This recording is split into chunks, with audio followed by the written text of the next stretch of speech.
Yun. Good afternoon everyone. Welcome back for another video.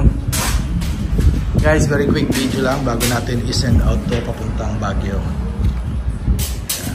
This is a grab handle for 2016 and hanggang 2024 Hilux and Fortuner. So pakita muna natin.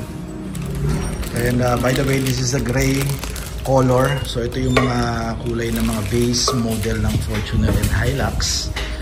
Maliban sa mga GR, Conquest and LTD. LTD kasi is black, Conquest is black ang interior. So which is available naman sa atin once na nag-order tayo. Tingin ko mayroon tayong stock na parating from Thailand para sa mga black. And for the meantime, sa gray color is available naman. Ready to ship and ready to install. Just send us a message. Papakita ko sa inyo yung link or dun sa screenshot ng ating page at sa Viber and WhatsApp. So itong ipapakita natin, itong pinapakita ko sa inyo, ito ay ikakabit sa 2021 na Fortuner Q yata or V. I don't know, ang client natin kasi is nasa Baguio pa. Kaya hindi natin alam paano niya ikakabit. I mean, hindi natin alam kung anong variant ng Fortuner siya. Pero definitely it's kung di man G, V, Q. Alright? Kasi yung LTD and GR is black. Okay? So itong order niya, kompletong set to ng pang handle. At ito yung eksaktong part number at common parts of course ng mga Hilux. Kasi sa Hilux kasi sir may nakakabit ng ganito. Standard na yon. Whereas sa Fortuner hindi. Okay, yung optional lang to. Kahit yung mga latest Fortuner wala nito. Tulad na sabi ko sa inyo yung black na GR meron na. Wala pa rin. Okay, so agandaan doon, na-order natin yung pyesa from Toyota Thailand at pwede natin ikabit o install sa mga unit nyo. Okay, so sa 20, ano ko lang, iisingit ko lang ng konti, sa 2016 hanggang 2018, 2016 to 2018, meron ng abang na bracket. Okay, all we have to do is tanggalin lang yung panel nito. Ito kasi may butas yung panel niya para magkakabitan ng handle. Tatanggalin nyo yung part na to, both side, pakita ko sa inyo sa yung picture. Then may nakaabang na bracket yon para itutornilyo na lang. Yan, ito yung gagamitin. And this is the cover. Okay. So sa 2019 naman hanggang 2024 o 2025 na Fortuner, wala ng bracket. So nag-customize tayo since ito ay pang 2021 na ikakabit, walang bracket na kasama yon or walang naka-install na bracket dun sa gilid mismo ng chassis or ng body sa loob na pagtatanggalan ng cover.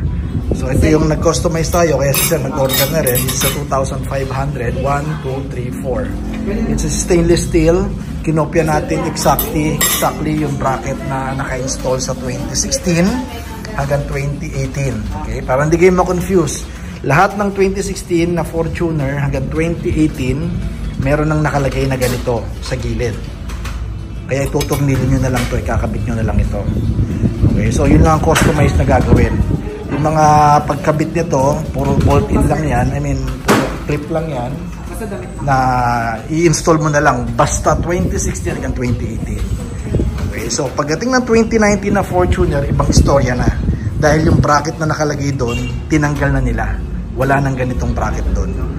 So para ma-enjoy nyo pa rin at magkaroon kayo ng grab handle sa second row. Alam naman natin ang Fortuner medyo mataas.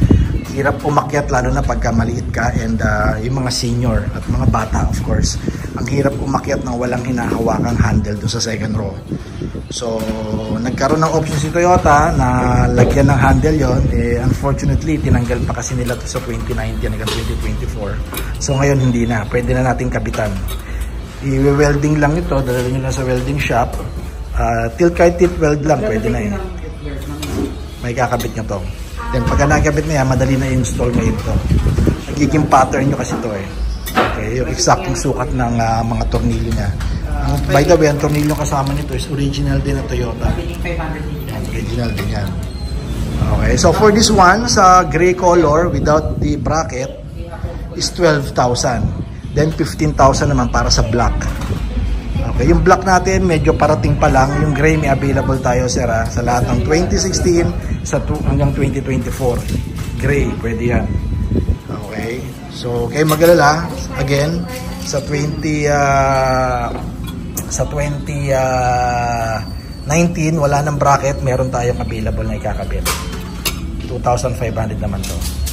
Okay, so thank you kay Sir Jason Lee ng Baguio. Sa Baguio natin papadala to. So ipapak lang natin to, then ship na natin sa Baguio. Alright, follow nyo kami sa ating social media account. Unahin ko na yung Facebook page natin, TRD Parts, yung merong Philippine flag sa dulo. Then yung logo natin, yung TRD, isa lang naman yan. Then sa YouTube channel, ganun din, TRD Parts. May logo rin tayo ng TRD doon, kaya hindi rin kayo ma-confuse. Papakita ko rin sa inyo yung screenshot ng ating page at YouTube channel. Alright, so 0917-888-1133 ang ating Viber at WhatsApp account para sa mga sa abroad na wala namang Facebook o hindi ganun active sa Facebook. Pwede natin tumanggap tayo ng direct message and direct call. Alright, so this is Mike of TRD. Don't settle for anything less. Toyota, still the best. Keep safe, everyone. Ayun mga part number, the original yan. Pati cover, original lang, sir. Yung mga cover dito yan. Ito yung handle, original din yan. Bye-bye!